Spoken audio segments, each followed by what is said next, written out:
Hello po mga kababayan, kamusta po kayong lahat? And once again, welcome back to another episode of Simply Talkies Vlog.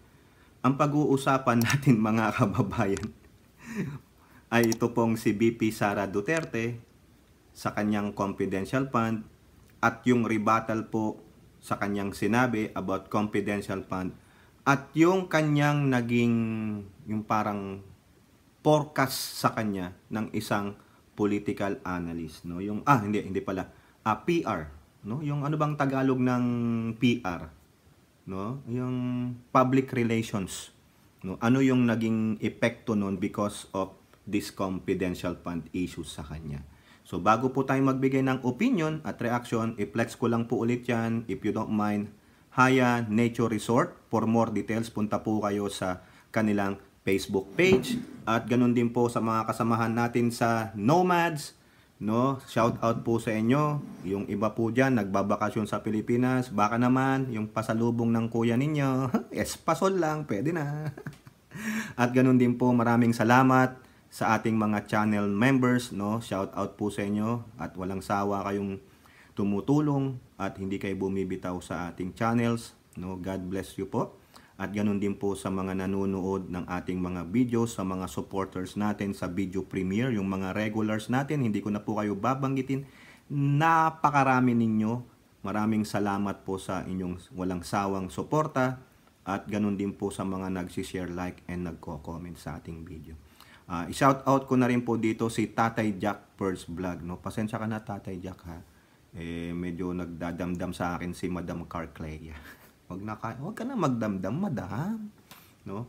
Kasi sinabi ko na rin po sa previous vlog ko ito na hindi lang si PL ang nagsha-shoutout sa akin, kundi pati si Tatay Jack First Vlog at si Miss Carcleya, no? Puntahan nyo po sila, meron po silang every night yata si Tatay Jack First nagla-live po. Magaling po na political analyst and commenter. At the same time, yung co-host niya si Miss Carcleya. Yung po yung kanyang YouTube channel, Carcleya, Carclea. Okay, so kung hindi ko naman po kayo nabanggit, shout out na lang po lahat sa inyo and God bless you all. So, eto na po, itatopic ko po si VP Sara Duterte. Pero yung sa mga pakiusap lang sa mga anti-Sara, no? Just panoorin nyo lang po, no? Just hear us out. No, wala po tayong kakampihan dito, no. Ako pro-government, no. Siyempre, ang kiling ko nasa gobyerno Marcos Duterte, no. Pero kung talagang ayaw nyong marinig si Sara, na lang. Kibit balikat na lang tayo. Pasensya naman po kasi meron pong magandang balita dito, no. Pakinggan naman natin kung ano po yung sasabihin niya tungkol dito sa confidential funds, no. Just hear me out here, no. Wag kayong magalit sa akin.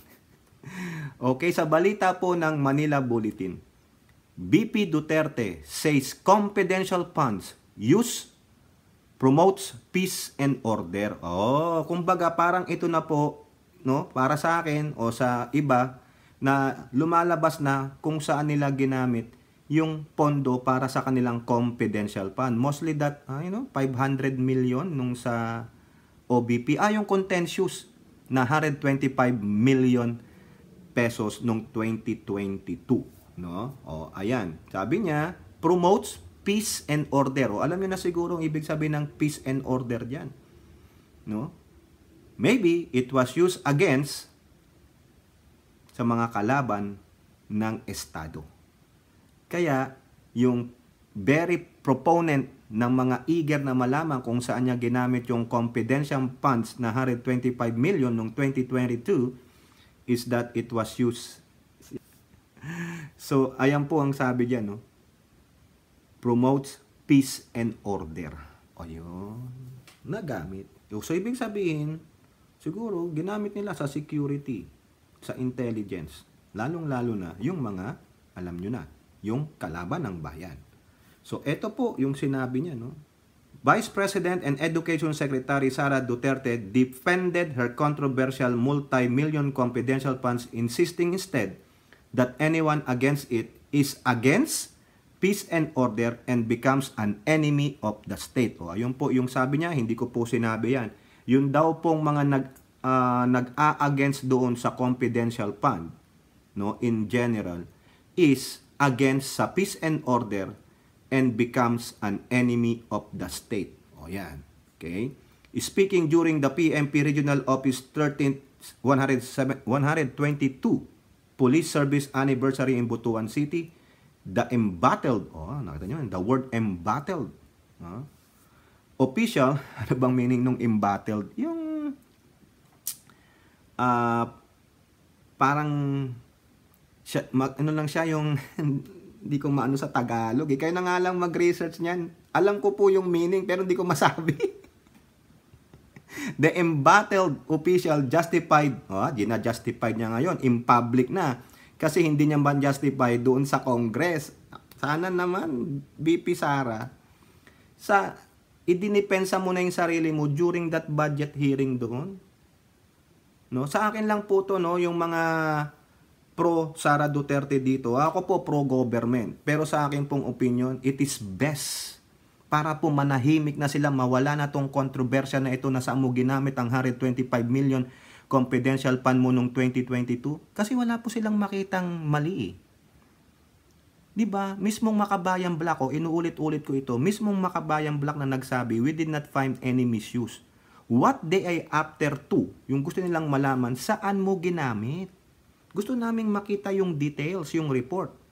Now, sa akin lang, wag po kayong magagalit ng mga antay. Ang sabi ni Stella Kimbo, hindi pa tapos ang audit report ng COA about that confidential fund. COA instead sent them an AOM, yung Audit Observation Memorandum, meaning, pag nabigyan ka niyan, they are looking for more evidences. Siguro yung mga receipts o whatever na hinihingi sa OBP. At ang sabi nila, sabi ni Kimbo, November 15 of this year, matatapos ang COA sa audit ng confidential fund. Meaning, that's the time you can see the list of items where these confidential funds saan nagamit. Di po ba? Sa akin ding opinion. Ito, two ways. Ang opinion ko doon sa budget hearing ng yang si Sara Duterte. Sana, during that budget deliberation of yours in the House of Representatives, yung sponsor mo, no, habang kaharap niya si Manuel, yung mga Makabayan Black, no, they're interpolating Di po ba? Ikaw na ang tumayo doon. Sana ikaw na lang ang you have the bravery, kanga ni Robin. Maging matapang ka. That if you got the balls, tumayo ka doon, defend your budget. Depend why do you need the confidential fund. Kung sinabi mo na lang na ganito, sinabi mo na lang nito, you said this in public, to promote peace and order, and who are those against this are the enemies of the state. And then defend it. Defend your yung argument mo based on facts. 'Di ba? Ayun. Talagang matinding balitaktakan 'yan. No? However, sa tingin ko po, pinipigilan siya o pinipigilan niya ang sarili niya. Probably because, first place, hindi siya marunong ganong magsalita Siguro hindi siya marunong makipagdebate sa mga to, or alam niyang baka matalo siya sa argumento because this Makabayan Black are used to debating, used on a long argument. They will twist every word that will come out from your mouth and use it against you. Pero if you have yung totoong dokumento kung saan mo ginamit ito, sabihin mo. And then, nailahad mo na kung saan mo ginamit yan, and then scrap it. Gawa ka ng panibagong strategy. Alam na nila yung strategy natin. And then, make it a new one. Di po ba? Ganon. Di sana doon natapos ang issue. Ipamukha mo sa kanila, I use this confidential fund for you guys. Ganon na lang. Send it loud. Diba? Hindi Kaya piling ng Makabayan Black, nanalo sila against you. 1-0 nga. Kasi you did not even defend your budget by yourself on that plenary. Yun lang po yung sa akin. Doon naman po sa mga pro Duterte. Kung sa akin lang. Sa aking opinion lang. No? Hindi ko po sinasabing naduwag si Madam, hindi. It's just my opinion. Kung ako lang yun, ako lang. I'll stand against these bullies. Bullies tong mga to, itong mga makabayang black eh. Bullies yan eh. They will assert that we are knowledgeable than you, that we are more experienced than you in terms of these political manipulations or whatever. No? Pero ako, kung nasa akin ang katotohanan, I will slap that thing to their face. O ito. Ay, naku, naha-high blood na naman ako. Cool down. Yan. Inhale, exhale. Ganyan. Di ba, Ai-chan? Yan si Ai-chan. Sabi niya, high blood ka na naman dyan, kuya. Sabi. Pasensya naman po, no? Pero yun lang po yung sa akin, ha? Huwag po kayong magagalit ng mga pro-Duterte at anti-Duterte. Pumapagitna po tayo, no? Sa akin lang opinion, no? Do you think this is too late na sabihin niya to? Mamaya malalaman ninyo, no? Kasi mahalaga magkaroon ng confidential fund and intelligence fund. In every agencies, they need that one. Do they deserve it? Maybe not, maybe yes. But ang tanong, do they really need it? Yan. Kailangan mo pa ba? Yan. Tanong natin si OBP, kailangan po ba? Sasabi nila, hindi, ano ka lang dyan, spare tire ka lang eh. So, do you want me to be a spare tire? I'm making a lot of money than you want me to be a spare tire? I'm reaping all the benefits of being a vice president? Ano naman sasabihin nyo sa akin? Kung wala akong ginawang trabaho, wala akong tinatrabaho, panakip butas, ang sarap naman ng buhay ko. I'm making probably like 250,000 of pesos in a month. Doing nothing. Life is good. Right? Tama. Di ba? Kayo mga kababayan, spare tire ako. Okay, fine. Give me money. I'm just gonna watch TV, play my Xbox, watch Netflix all day, but I'm reaping all the benefits of being a vice president. Doing nothing. Do you think that people paying their taxes and giving it to me na matutuwa sila na ako ay binoto nila ako na spare tire lang? Wow, ang sarap ng buhay ko. 'Di ba? Biruin mo. You're giving me millions of pesos for doing nothing. Sarap buhay. Tapos meron pa akong mga honorarium. May benefits pa ako kung naimbita akong speaking engagement. Pwede akong sumakay ng eroplano or helicopter. Ay, ang sarap ng buhay ko, mga kababayan.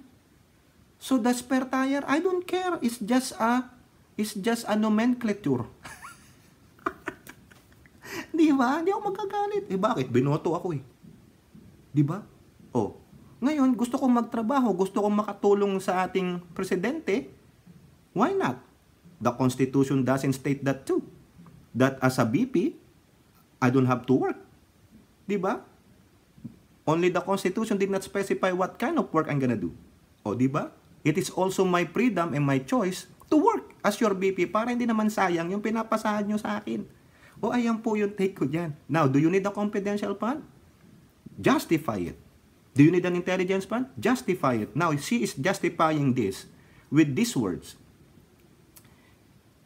That anyone against it is against peace and order and becomes an enemy of the state. Eto lang yan eh. Kasi masyadong matalinhaga yan eh. Kung ako yan, direct to the point. Ginamit ko ang confidential fund ko to aid this government against the insurgents, against the terrorists that haunting our children in the schools or public arenas. This is it. If you want the proof, this is it. Ayan. Now it's up to you to grant me again that confidential or intelligence fund, but based on the hearing, I don't have to explain it to you. Just look at the report. I already told you. Now it's up to you. Di po ba? All I did is to request it. Now it's up to you to approve it. Now, the question there is, it's up to you to debate about it. Yun siguro ang nasa isip ni Sara na hindi na ako na kailangan i-debate ito sa inyo sa plenary because I already showed it. Antayin nyo yung ilalabas ng COA. Ayun yun. Kaso yung tingin po ng iba, she should be upfront right away para wala ng issue. Ayan. Kumbaga, Ayaw magsalita ni VP kasi masasampal itong mga to, kaya pinahaba na lang. Naglabasan na ng mga hindi magagandang salita, di po ba? O ngayon, nalalaman natin na doon pala yun. Kasi based on the wordings those who are against it is against the peace and order and becomes the enemy of the state. And what entails the peace and order? Di po ba? Number 1 is to combat the insurgents, the terrorists.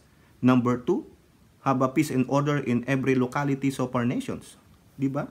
Ang number 1 threat naman kasi sa atin, itong insurgents. They've been there for 5 decades. Ayan yan. Eto, dagdag lang natin to. Confidential funds play a vital role in maintaining security by providing the necessary resources to address unforeseen challenges swiftly and decisively. Makinig kayo sa lahat ng sinasabi sa palibot ninyo at tandaan ninyo. Kung sino man kumokontra sa confidential funds, ay kumokontra sa kapayapaan. Kung sino ang kumokontra sa kapayapaan, ay kalaban ng bayan. Ayan po yan ha. Hindi po ako ang nagsabi niyan. Anyone who attacks or undermines funds allocated for peace and order is naturally assumed to have insidious motivations. Such actions go against the protection and well-being of our citizenry. Those who seek to compromise the security and development of our nation jeopardize the very fabric of our society and hinder our progress. We must remain vigilant and steadfast in our commitment to safeguarding our people and our nation. Ayan po yan, no? Let us remember that security and development do not come with a price tag. They are the very essence of a thriving nation. Ako po, umuoo naman sa sinasabi niya dito. I want peace. I want order. I want security and peace of mind for every Filipino, especially for the parents, that knowing your kids are safe from this praying hyenas o vultures of our society na kinukuha ang mga anak ninyo, binubulag sa maling adhikain at ayun, humahawak ng armas para po sa kanilang mga personal na interest. Nabulag po Sino po ang hindi aayaw dito? Di po ba? Now, set aside your other issues with Sarah. No? Huwag nating idamay yun. Kung talagang doon na po yung punto ninyo. No? Hindi ko na po kayo aanuhin dyan. Ang dito ang pinupunto natin is we want security. We want the safeguard, the peace and order. Tama na po ang almost 5 decades of fighting each other. Ang tagal na po niyan. Yung mga ipinaglalaban pa, yung sinasabi nyong adhikain ng insurgents, bakit hanggang ngayon? 51 years. Ano ba talaga ang totoo nilang adhikain? Even na naupo na yung mga kaalyado nila, bakit hindi sila nag-lay down ng arms? What do they really want? Di po ba? Kayo po. Now, merong mga ahensya ng pamahalaan na gusto nga pong matgapi na yan. Hindi lang itong OBP and DepEd, NTF-ELCAC, the LGUs. No? Now, kung meron pong malversation of their confidential or intelligence fund, it's up to the government body to punish them. Di po ba? Sasabihin nyo, hindi, graft and corruption yan, ginamit lang ni Sarah sa mga, do you have the proof na ginamit sa malversation? Ayan, sinasabi niya na. Di ba? If hindi nyo pa rin nakukuha yung gusto niyang ipunto dito about the use of her confidential fund, ano na ang nyo? Ano na ang pangunawa ninyo? Ibig sabihin, clouded na kayo ng really hate. Pasensya naman po no, sa mga anti-Duterte. Just hear me out this. No? Dito, ang gusto natin, no, gusto ko rin, sana hope kayo din, majority, na matigil na ito. Hindi uunlad, hindi magmo-move forward ang bansa until there are insurgents or terrorists or those people who condones this group na lalo pang sumira sa atin. Mostly ang kabataan. Di ba lagi natin sinasabi? Ang kabataan ang siyang pag-asa ng bayan. Nakita nyo ba yung mga magulong, yung grupo ng magulang dyan na naghihinagpis na akala nila yung anak nila nasa eskwelahan, nawawala yung anak nila, yung pala makita na lang nila, minsan, nandun na. O di kaya na picture may hawak ng armas. Ayun ang hinagpis ng mga magulang. Ayaw natin yun. Di po ba? Peace and order. Doon po tayo. Yan ang sinasabi niya, no? Sa akin, sana ito, dinibate niya na lang to sa plenary. Di po ba? Pero ito, siguro ginawa niya, in public na lang. O sige, kudos po sa inyo, Madam VP. Yun lang po yung take ko. No? Doon yung patungo nun, yung confidential fund, it was used for peace and order. Good. Very good. Kung yung palang gustong malaman ng mga makabayan black, ang ginamit na po sa peace and order now, kayo na po ang bahala na magpatunay na hindi dapat doon ginamit. Kung yung po ba ay hindi nagtatutugma doon sa circular na ginawa ng COA and the corresponding agencies, no? Kayo po nakakaalam diyan, mga abogado. Okay? Ito na po, punta po tayo dito sa sinabi ni Lagman nung nalaman nila yan. Ito. Sa balita pa rin ng Manila Bulletin. Lagman issues savage retort versus BP Duterte on confidential funds. Ayan, use. Sabi lang dito, no? In an obvious jab yung patama at Vice President Duterte, Albay First District Representative Edsel Lagman said on Thursday that schools should be temples of knowledge and not arenas of surveillance. On World Teachers Day, we should be reminded that schools are temples of knowledge, not arenas of surveillance. The Secretary of Education must be a teacher, not a centurion. Ang galing ha. A centurion is the commander of a century in the ancient Roman army. Alam po namin yun. Lagman released the 10th statement a day after the lady official made a controversial defense on her use of confidential funds. Yan. Ito sabi ni Madam. Yung kanina nga po, yung pag-atake daw po sa allocation ng kanyang confidential fund is kalaban ng bayan. Di po ba? Yan. Dapat daw ang sabi ni Lagman, dapat ang school ay temple of knowledge. Yun nga po, totoo naman yun. Nag-a-agree naman ako kay Lagman kasi I was once an educator, no? Naging po ako, computer teacher, no? Naging professor, ganyan. Kasi yun ang aking forte, no? Humawak din ako ng isang Department of Computer Science, pero hindi nagtagal kasi yun na, maambisyon po tayo. Pumunta po tayo sa Jamaica kasi sabi nila, uy, matatapos na ang mundo kasi yung Y2K, yung Y2K, yung mga nakakaalala niyan, yung bang mga computers hindi nagagana, magugunaw na ang mundo, sabi. During that time, nasa computer world na ako, kaya mas hiring ang United States kasi they have to fix the date format. Kaya yung mga date format ngayon dyan sa mga computers natin, it's a 4-digit. Kasi nung time na bago mag-2000, 1999, 2-digit number lang yan. Ngayon, yung banking industry, pag nag-reset na to, di ba, 2000, 2000, ano ang last 2-digit ng 2000? 00, balik po tayo sa old age. Hindi mariretrieve yung information. Kaya sana, dark age na naman. Magugunaw na ang mundo. Kaya nag-mass hiring po. Kasama ang mga Indiano. Magagaling din sa computer ang Indiano.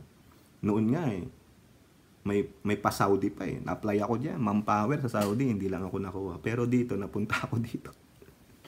Kaya yun, ang laking gastusin po yun. Yung pagko-code, hahanapin mo lahat. Ipiprint mo. Very tedious magbasa ng computer program pag hindi mo alam yung algorithm. Kailangan baguhin mo, saka ang laking gastos po na. Akala nyo napakadali lang na, ay, mura lang yan. Hindi po. Kasi unang-una, manpower. Yung sahod, magkano sahod? Ganon. Yan yun. Naikwento lang natin. Yan, temple of knowledge ang school. Totoo naman po.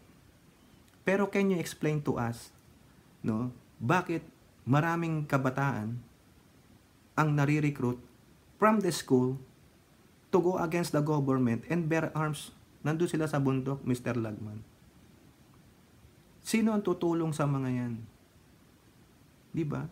Okay, granting, they have the freedom. They are already adults. 18 years old, when you reach your 18 years old, you're an adult. But still, we need some security for these kids. Di ba?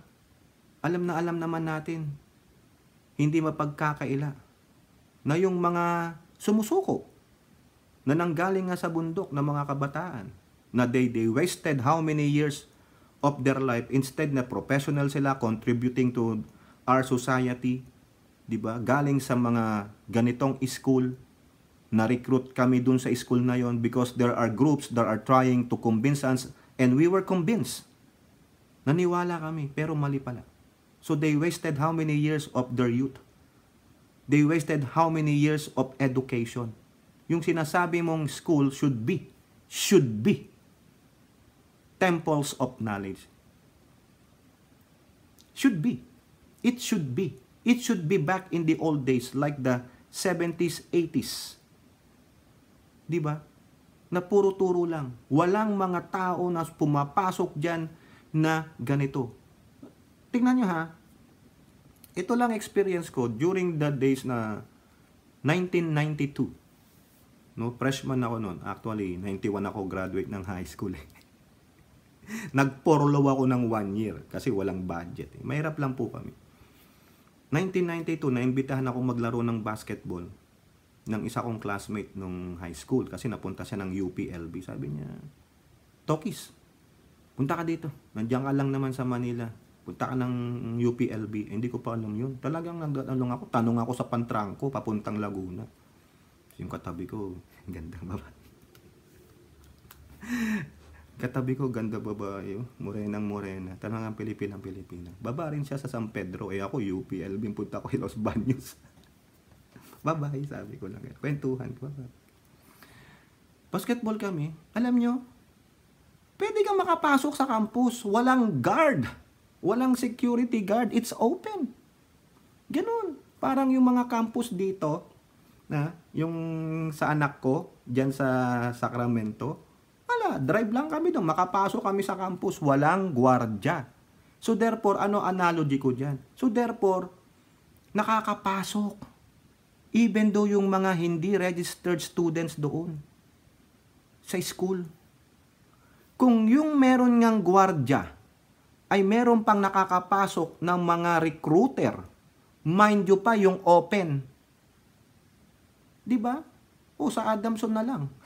Bago ka makapasok dun sa main building, ilang building yung St. Teresa, CS Building, and Ozanam. Dun po sa likod. Kasi San Marcelino to, yung front ng Adamson.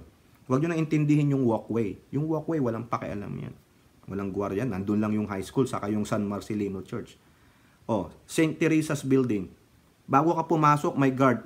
Kapkapang ka. CS Building, may guard. Bago ka makapasok, kapkapang ka. Kung yung may mga guards pa, meron pang namumuong grupo doon na recruiter. Di po ba? Manyo pa yung open. Tulad ng mga state use na walang mga gwardiya bago ka pumasok. Hindi ko po alam ngayon kasi yung sabi ko lang sa inyo, yung experience ko. Yes, I agree with Lagman. Temples of knowledge. It should be. But, yung iba dyan, na mga guro, ay left-leaning. Diba? Minsan hindi mo alam kung ano yung tinuturo nila. Does it jive with the subject matter doon sa curriculum? Minsan, nagkikwentuhan lang yan. Parang kami, pag, halimbawa, 1 hour yung klase ko, 45 minutes tapos na kami, magkwentuhan na lang kami.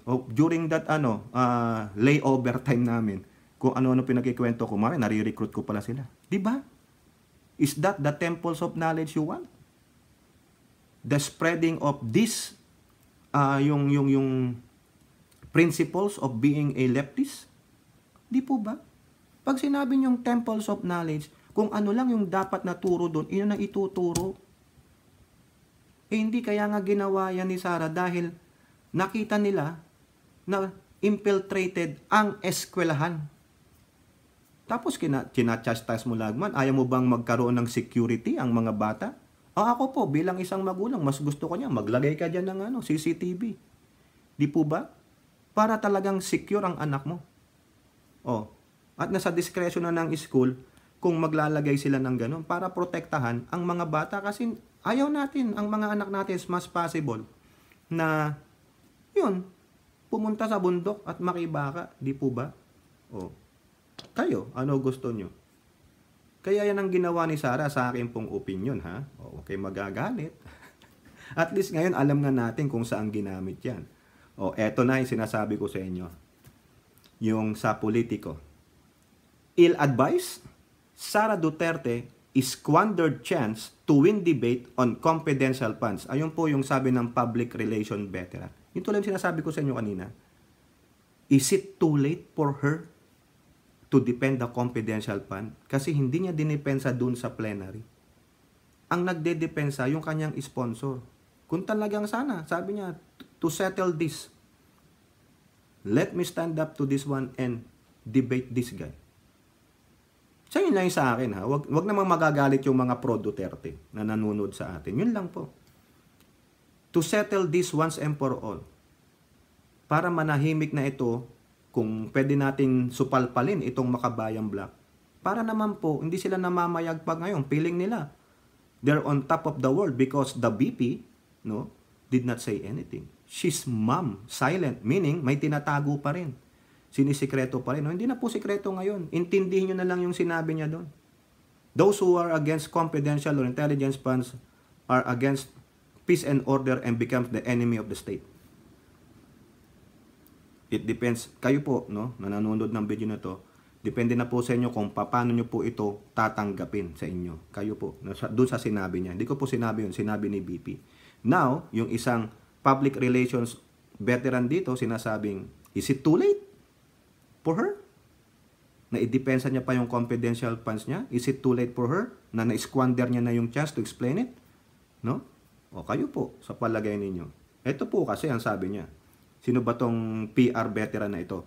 Lito Banayo, who handled the 2022 presidential campaign of former Manila Mayor Isko Moreno, said Duterte lost a key opportunity to overturn the tide of criticism against her regarding spending of confidential funds by simply saying at a Senate Finance panel hearing last September that Congress has the final say on her request for confidential fund. Correct naman. Tama naman. Nag-request nga lang siya. Ngayon, depende pa rin sa Congress kung a-approvean o hindi. Di ba sabi niya, maski nawala man yan, maka-operate kami. Pero maganda kung meron. Di ba? More things to do.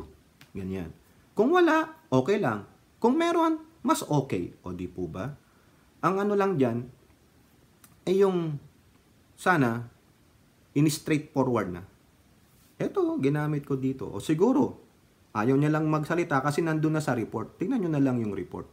I don't have to explain myself. Di po. Kasi hindi pa tapos eh. Di ba? Oh. Itong sabi ni Banayo. A killer statement from her could had quelled the howling storm before it reached calamity proportions. Oh. Mukhang may punto naman dito si Lito Banayo. May punto siya. Na sana kahit na isang statement lang.